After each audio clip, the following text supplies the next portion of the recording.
What's up, everybody? Nick's back today with another Chaos Zero Nightmare English translations video. In today's video, we will be covering the kits of Veronica, Orlea, Rin, and Kayron. This is the second version of this type of video we've made, so if you haven't seen the first one already, I do suggest you go back and watch that one first. I'll have it linked in the video description. Not only may you be interested in the characters' kits, we did go over Renoa, Hugo, Khalipe, and Lin, but I took a little bit of extra time to lay some foundational pieces to help you guys understand the cards, the ego skills, so on and so forth. So go take a look at that video and see if that'll help you out through this video. That being said, if you've already watched the first one, fantastic. Here's some more kits for you. Like I said in the first video, I do need to lay a little bit of a disclaimer for this. This is a translations video, meaning the translations may not be 100% accurate. Myself and a couple community members, big shout out to Daydreaming and Snafolo, did our best to double and triple check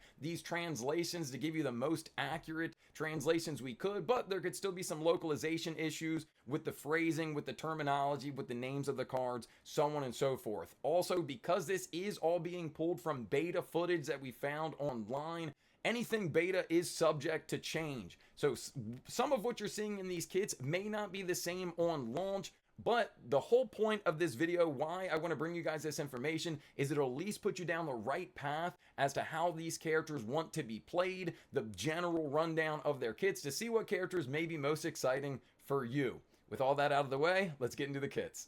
Alrighty, gamers, we're going to be kicking off today's video with Veronica, another Ranger class character, but this time her element or her attribute is passion, something that we've seen in Lin's kit. And let's go ahead and get into her card. She's got some really interesting card mechanics that we'll be talking about throughout the kit coverage. Her first couple cards, her basic card 1 and 2, are both the same. We've got it translated as Rapid Fire, a 1-cost attack card dealing 100% damage. So following suit from the previous video, a lot of these characters are going to have at least this one card that just does 100% damage. And her third basic card is going to be called Bloom, 1-cost skill card that's going to do 100% shield. So we're following this trend here. Every character seems to have at least one card with 100% damage and one card that does either shielding or healing within their basic cards. Her fourth basic card is where things start to get pretty interesting and we start to see the uniqueness within her kit. We have it translated as Locked and Loaded, a 1-cost upgrade card. This states adds 1 ballista card to hand. At the end of the turn, add 1 more ballista. Now, a couple key things to notice here. Ballista is going to be a key term in her kit. These ballista cards are the unique portion of her kit, and I'll talk more about these ballista cards once we get into her ego skill, so be patient with me on that one. I also think that this is already a bit of a mistranslation. We just couldn't get it to translate any better. Adding a ballista card to your hand, and at the end of the turn, adding a ballista card.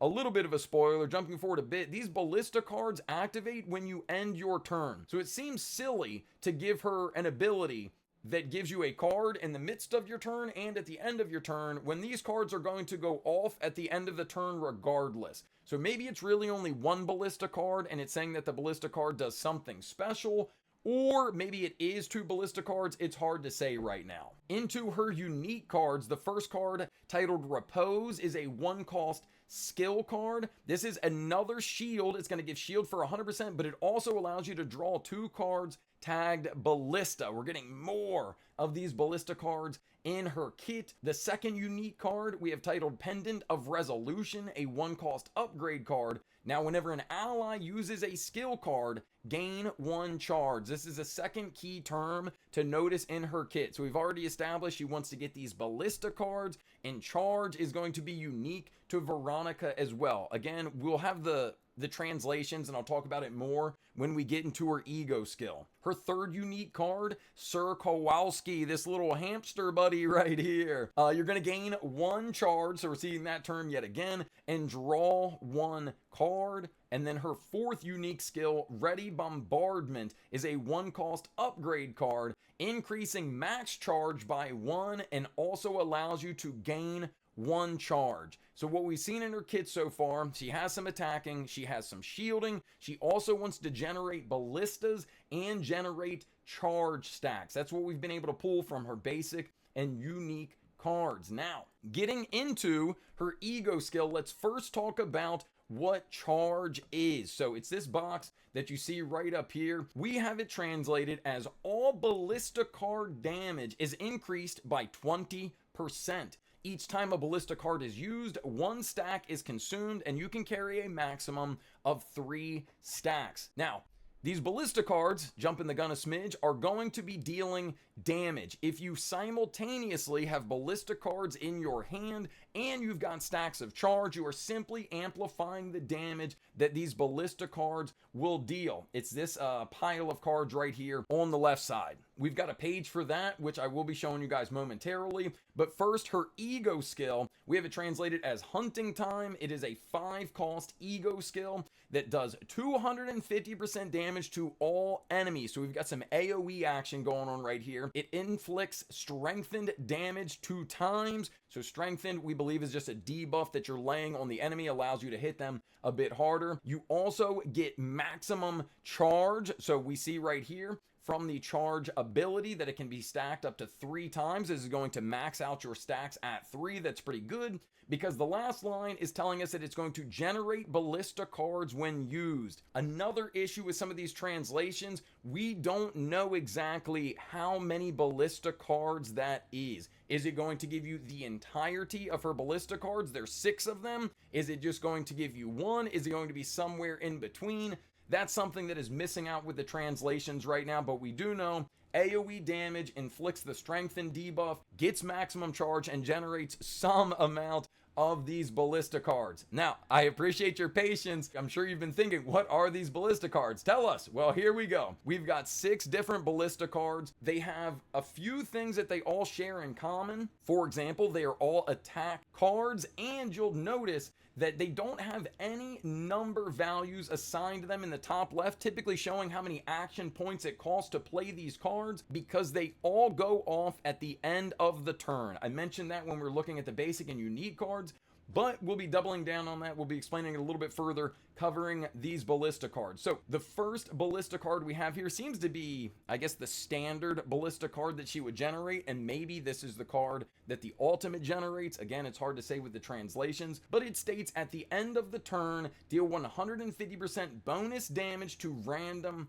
enemies. Now, enemies is plural here, so is it an AoE attack? Is it just one of any of the enemies that are on the field? Again, something that we won't know for sure until we can actually get into the gameplay. Her second ballista card right here, called Piercing Ballista, at the end of the turn, deal 150% defense piercing damage to random enemies. Again, one enemy, every enemy, we'll have to wait and see. The other thing to note here is, what is defense piercing damage? We do know that within the game, there are there are enemies that have a toughness bar, if you will. Does this ignore that toughness bar and deal more true damage? Something to be found out at a later date. Her third card, Enhanced Ballista, at the end of the turn, deal 150% bonus damage to random enemies and gives critical rate plus 30%. Pretty neat. Large Ballista, her fourth ballista card, at the end of the turn, deal 120 bonus damage to all enemies. So that definitely sounds like an AoE style card.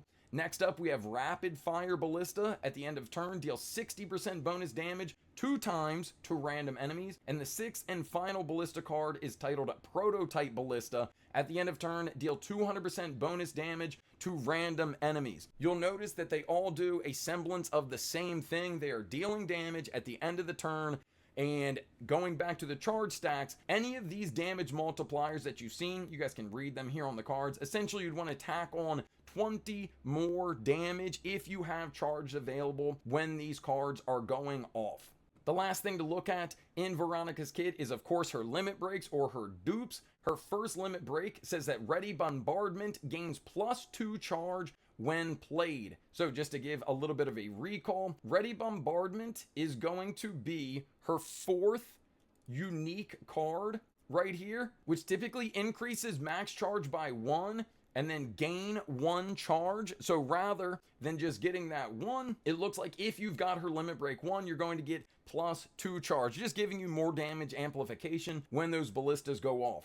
Her limit break 2 says all ballista cards deal plus 20% damage, essentially giving you a free charge stack every single time. Rather than getting the 20% from charge, you just get it from her limit break 2, and if you've got charge, it looks like that's going to amp up to 40. Just like the other video, all these characters' limit break 3 is the exact same thing. Any of their card damage, shielding, or healing is going to be upped by 15%. Her limit break 4, Hunting Time, also generates 1 ballista into hand.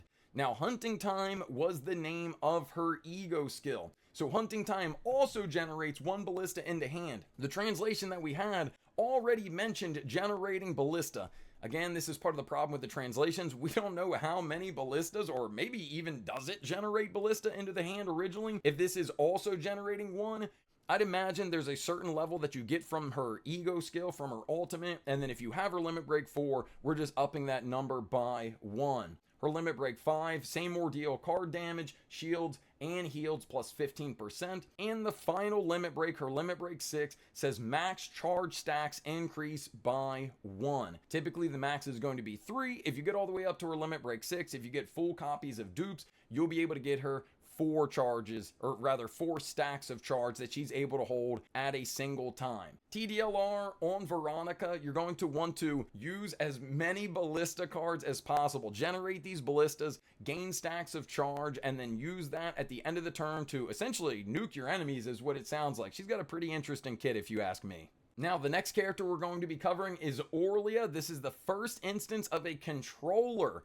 character that we've seen, and she uses the attribute of instinct. What's interesting about Orlea, we've seen that every character, or maybe literally every character we've looked at so far, has shielding abilities. Orlea is our first instance of a healing character. Controllers, I believe, are more of the support style units, and her support style is going to be heals, but she's got some interesting mechanics in her kit as well. Jumping into her cards, just quickly running through all of her basic cards, we see yet again her first 2 cards are the exact same thing. We have them translated to attack order, which deals 100% damage, and then her third basic card, Light's Healing, a 1-cost skill card that heals for 100%. Now, I'm under the impression that any damage is scaling off of a character's attack, unless otherwise stated. We saw it in Khalipe's kit with the other video.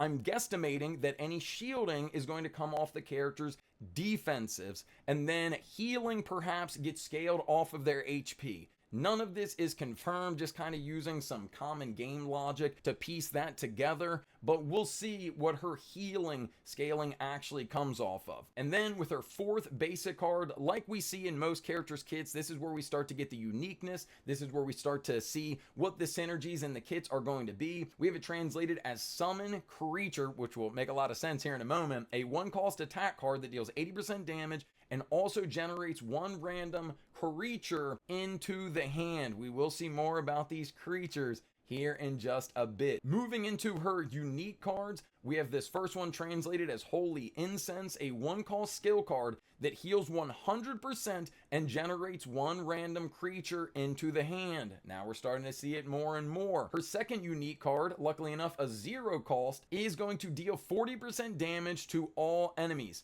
Now, it's a free card to play essentially as a 0-cost, but I will say 40% is the lowest multiplier we've seen across any of these characters. If she's a healer, it makes sense. She's not really chipping in with a ton of damage. The good news is she gets to do it for free essentially. Her third unique card, we see another 0-cost card. This time it's a skill card titled Growing Creature. It regenerates all creature cards used in hand. Something that we need to find out through gameplay, something that we'll need to find out through actual, more beta footage that is focused on Orlea. Is this any creature cards that have been played throughout combat, or is it only creature cards that were played throughout that turn, within that hand that you drew? That's something that we'll need to find out right there. But the fact that you can regenerate them and bring them back into your hand, I suppose, is going to be pretty sick. Her 4th and final unique card, Will of Light, a 1-cost skill card, is going to heal for 200%, so the biggest heals we've seen thus far, and keep all cards in hand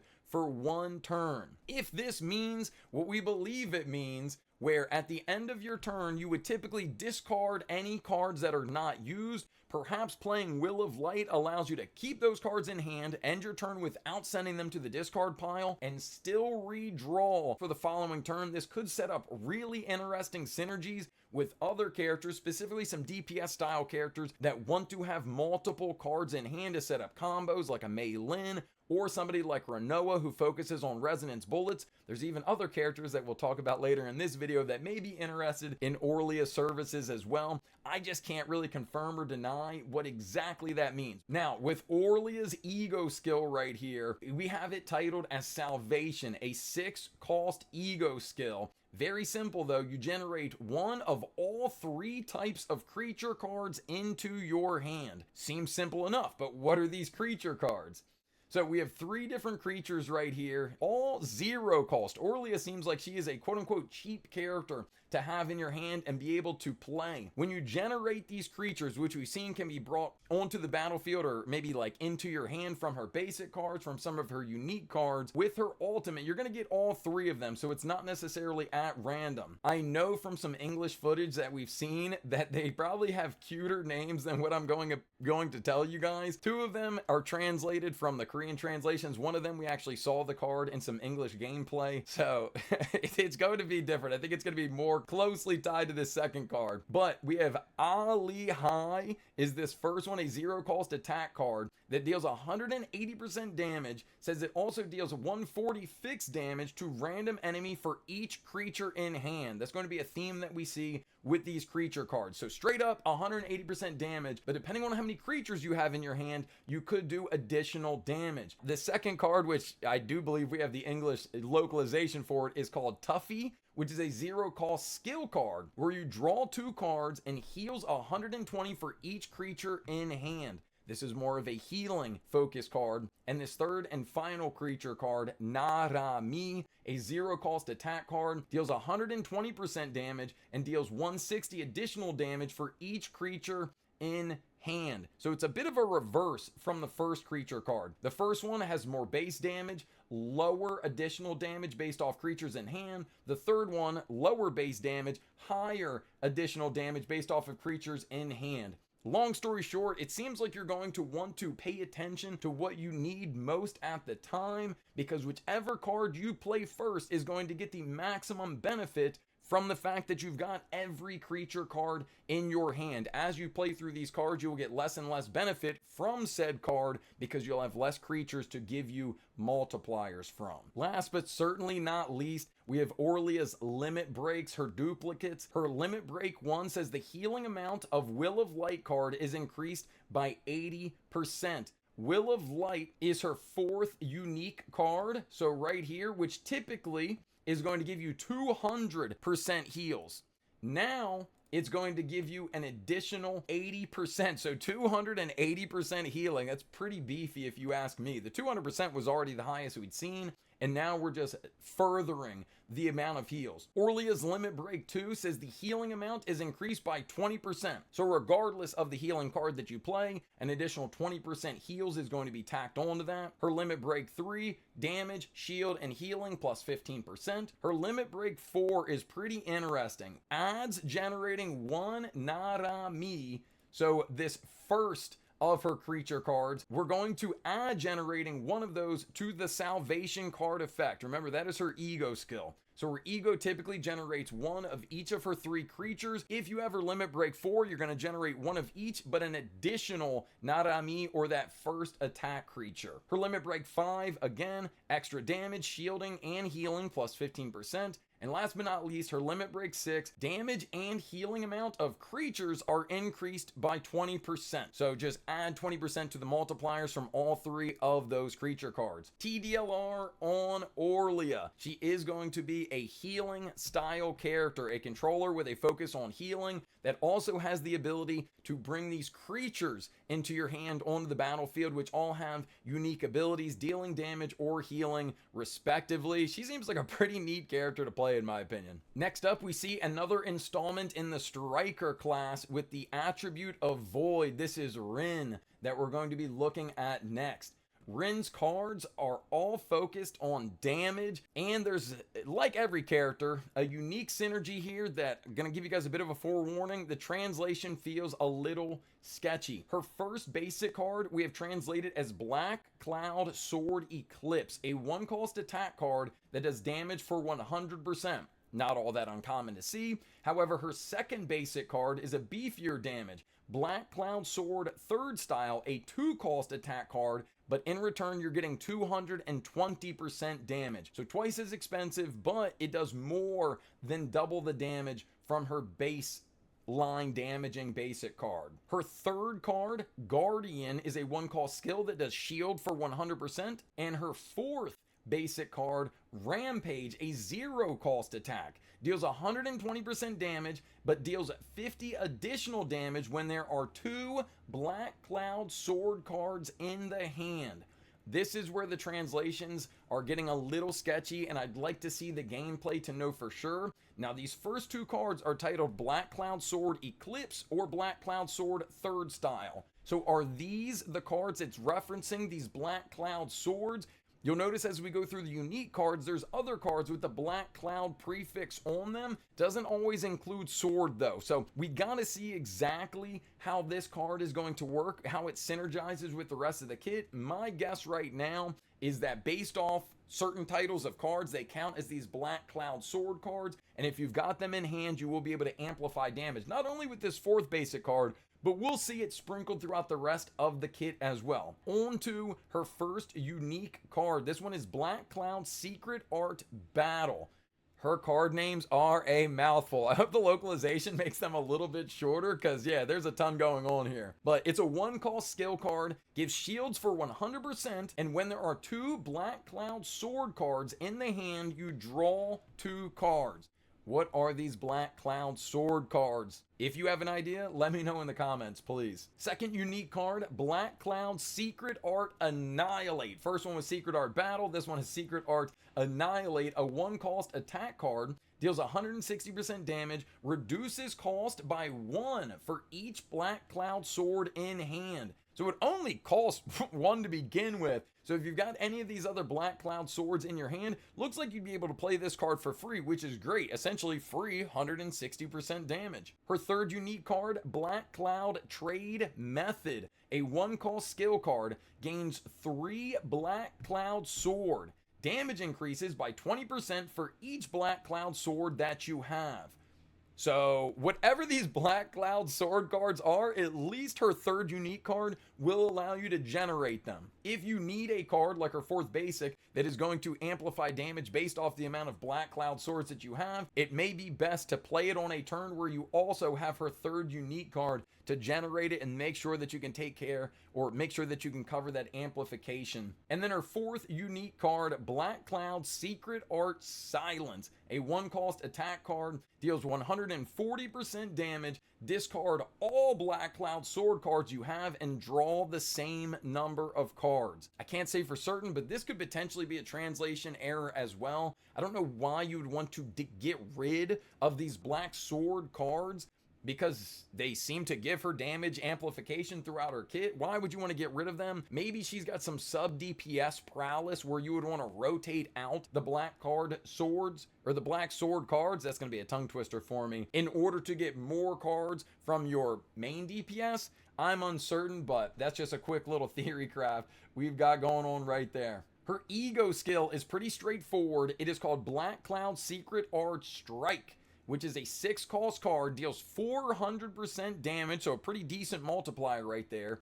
And in addition, it inflicts 2 stacks of weakness and inflicts 2 stacks of vulnerability. Now, what do weakness and vulnerability do? Well, we've got them translated from Kayron's kit, which we'll see later on in the video right after this. Vulnerability, how we have it translated, is incoming damage is increased by 50%. So if the enemy has a stack of vulnerability, you're just going to be hitting them that much harder. And weakness is pretty interesting, another debuff for the enemy, but it takes the outgoing damage and reduces it by 25%. So if the enemy has weakness, they will hit you with less damage. It will reduce it by 25%. So not only does she allow you to further your DPS prowess, but also gives you a bit of survivability in the process. Pretty neat. Now with Rin's limit breaks, her limit break 1 says the damage of Black Cloud's Secret Art Silence is increased by 30%. The Secret Art Silence card is going to be her 4th unique card, this one down here, and it takes that multiplier, I should have looked at it a little bit longer, from 140 and juices it up to 170. We see this a lot with the limit breaks where it's essentially picking one of the cards from the kit and just increasing the damage prowess of that card. Rin's limit break 2 says when Rin uses a card and there are no Black Cloud sword cards, gain 1 Black Cloud sword card. So again, we see this synergy. She wants to have these cards in her hand so that she can amplify her damage prowess. Rin's limit break 3 is all card damage, shielding, and healing plus 15%. The limit break 4, the damage of Black Cloud Secret Art Strike. Now we are on to her ultimate, onto her Ego Skill. The card is increased by 50%, or rather the damage for the card is increased by 50%, and vulnerability is increased by 1. I believe what that means is that we are going to get another stack of vulnerability. So rather than it lasting for 2 turns, it will now last for 3 turns, essentially allowing you to hit that enemy with the vulnerability stacks harder for an additional turn. Her limit break 5, just like 3, just like every other character's 3 and 5, all card damage, shield, and healing plus 15%.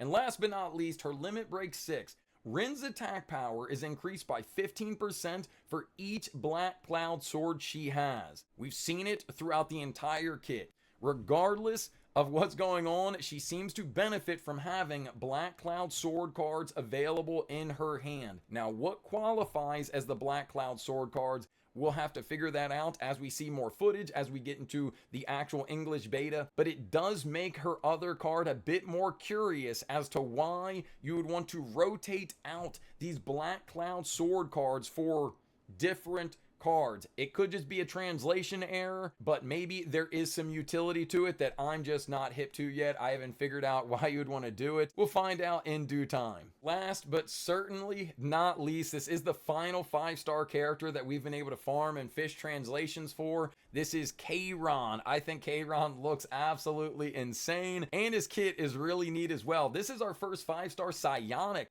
character, which is more of a debuffing style character, and he also has the attribute of Void.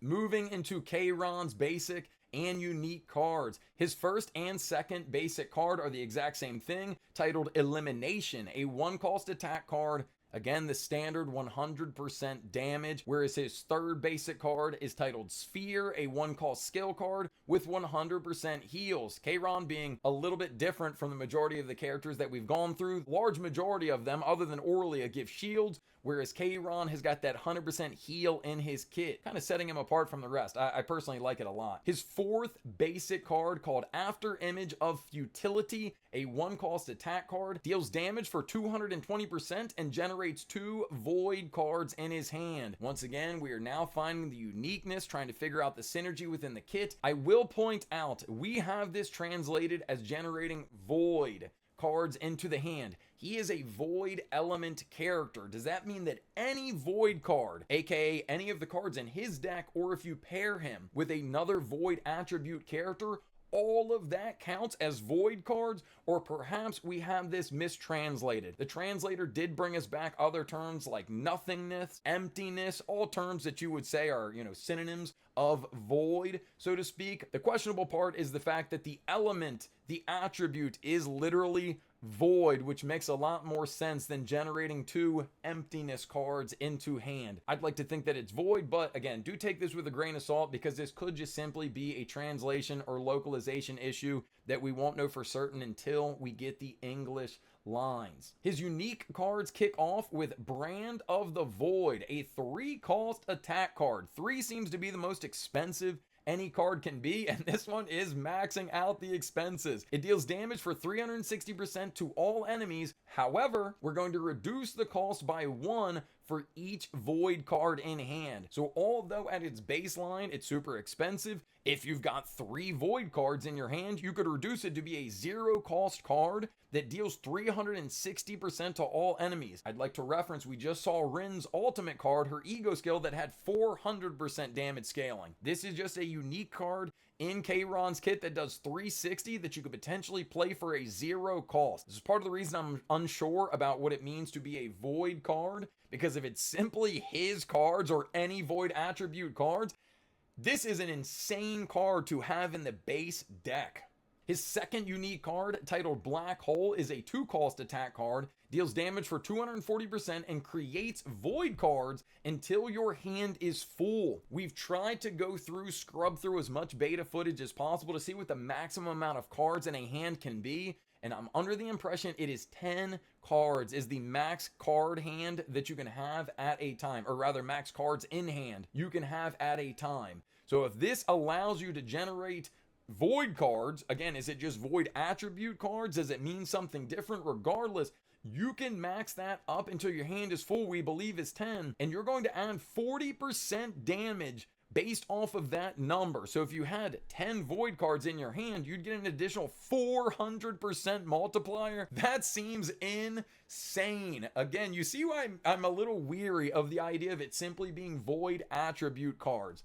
However, if that is the case, Kayron seems like he will absolutely annihilate everything. His third unique card, Oath of Vanity, a 2-cost upgrade card, change the void you gain into an attack card with a cost that deals damage and heals for 80%. I might have read that wrong, but changes void card you gain into an attack card with a cost of 1 that deals damage and heals for 80%. I'm a little confused by this. Me and the community members had a tough time translating this one. It's definitely one of the more confusing ones we've gone over, because it seems like a weird workaround. You'd spend 2 of your action points to generate a card, or maybe even swap a card to give you another 1-cost card that will simultaneously heal and do damage. I mean, it does have heals, which is nice, but it ends up being a 3 AP cost, 80% healing. Let's reference this third basic card. That's just a 1-cost card for 100% healing. So a little odd there. It does also do damage and heals, but I have a feeling this is likely a mistranslation as well. And then Kayron's fourth unique card, Wailing of Infinity, a 2-cost attack card. Damage is 240%, and fill your hand with void cards until your hand is full. Increase damage by 40% for each void card in the hand. This seems extremely similar to the second unique card, where you're going to be filling up your hand and increasing your multiplier, 40% for every void card. I'm so on the fence, because if this is accurate, Kayron is going to be insane. But that leads me to believe that this is inaccurate, and the translation didn't exactly pick up on entirely what this meant. If anybody does know, please do leave a comment and inform me and anybody else that may be watching the video. Kayron's ultimate card, his Ego Skill, is pretty cool. It's called Crack of Nothingness. It's a 4-cost card and inflicts 3 damage, 3 vulnerability, and 3 weakness on all enemies. So no actual damage from the card. He is a psionic character though, which is a debuff character, is how we're looking at it. So he does accomplish that debuffing job really well. The debuffs are listed over here on the right side. Damage means shield acquisition is reduced by 50%. Vulnerability, we spoke about this earlier. Incoming damage is increased by 50%. And the last one is weakness, which outgoing damage, the damage that we are taking on, is going to be reduced by 25%. So he kind of does it all, which is quite nice. And Kayron's limit breaks. These are all going to be interesting as well. His first limit break, the damage effect of Wailing of Infinity card is changed from plus 40% to plus 50% proportional to the number of void cards generated in hand. The card is going to give added 40% damage per every void card in hand. It is simply increasing the multiplier from plus 40% per void card to plus 50% per void card, making this ability that much more insane. His second limit break says Kayron's attack card damage is increased by 10% for each void card in hand. So if you can play a mono void comp, if this is translated correctly, he will just constantly have plus 10% damage on every single attack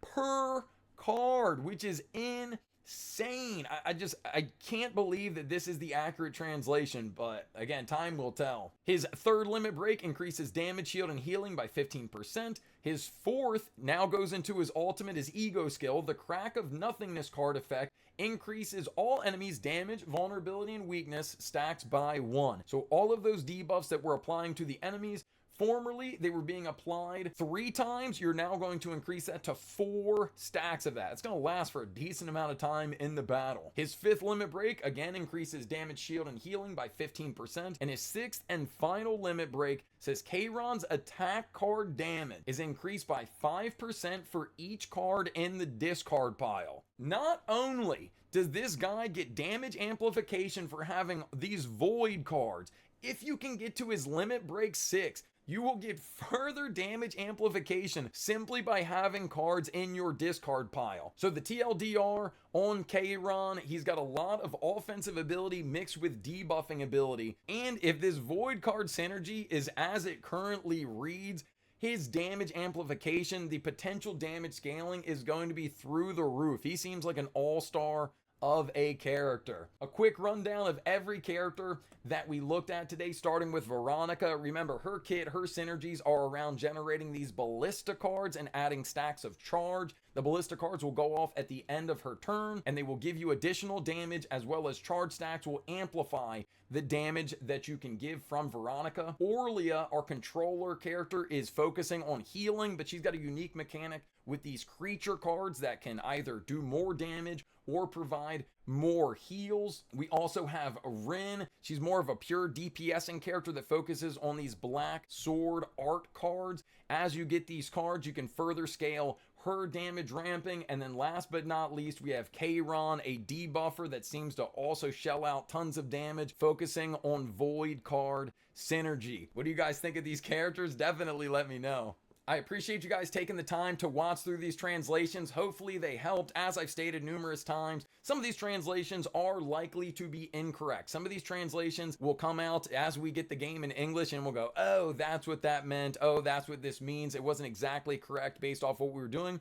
But nonetheless, we get to see a general idea of what each of these characters are going to do, and gives you the opportunity to plan out who your favorite character is going to be, what character you're going to be hoping for on launch.